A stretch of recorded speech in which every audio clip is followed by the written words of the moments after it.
Prior to 2016, I had never been politically active or even paid much attention to what was going on politically. I could tell you who was the governor of my state and who was the president of my country. Uh, Chances were good I could even tell you what party each one was in.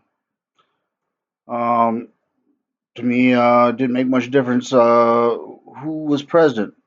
You had basically two parties, both of them, with differing ideals that were pulling to keep the country moving forward, and looking out after the best interests of the citizens.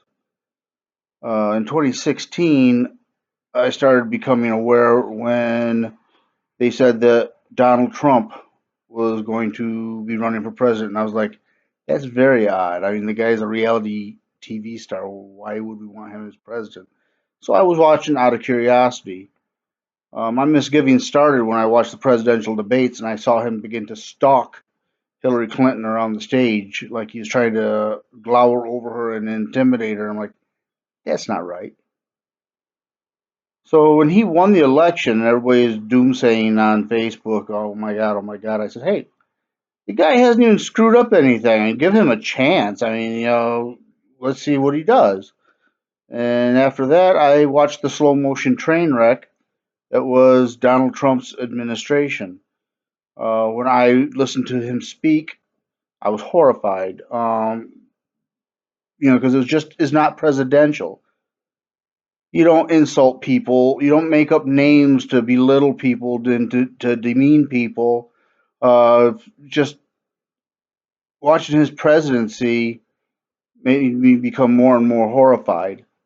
Prior to 2016, I was never even registered to vote because I felt the country takes care of itself. It was because of Donald Trump that I did register to vote so that I could vote against him in 2020. Uh,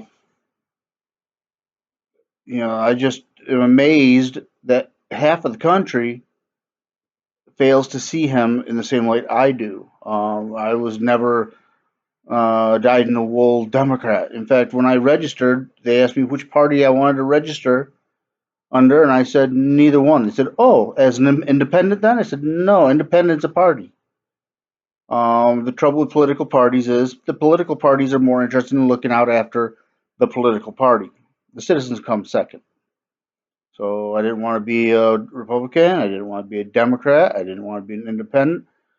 I don't want to be affiliated with any party. When I vote, it's going to be my vote. I'm not going to be feeling that I have to vote on behalf of a party. I'm an American. I want to vote on behalf of America. So again, like I've been telling people left and right lately, don't vote party. You're voting, you're voting for America. You need to be voting for America. America's in crisis right now. You don't want to sit there and say my party has to be in charge. No, the right person has to be in charge. If the right person goes contrary to what you normally vote for, so be it. I mean, the country's got to survive. I mean, it'd be hell if they said the last party standing before America crashed was the Republicans. It's a shame. Yeah, it's a shame. We need to forget about party when we go into the voting booth. Practice party values in between elections as you're researching your candidates. Make sure the right people are running for office. Don't allow crackpots who were CrossFit trainers or football coaches or bar owners or assistant wrestling coaches. You don't want to just throw them into office because it's not a popularity contest. You need to vote people into office that you feel can do the job, not because, gee, I like them. Let's put them in a political office. As Jesse Dahmer says, stop voting for stupid people. You need to take elections more seriously. Research who you're voting for.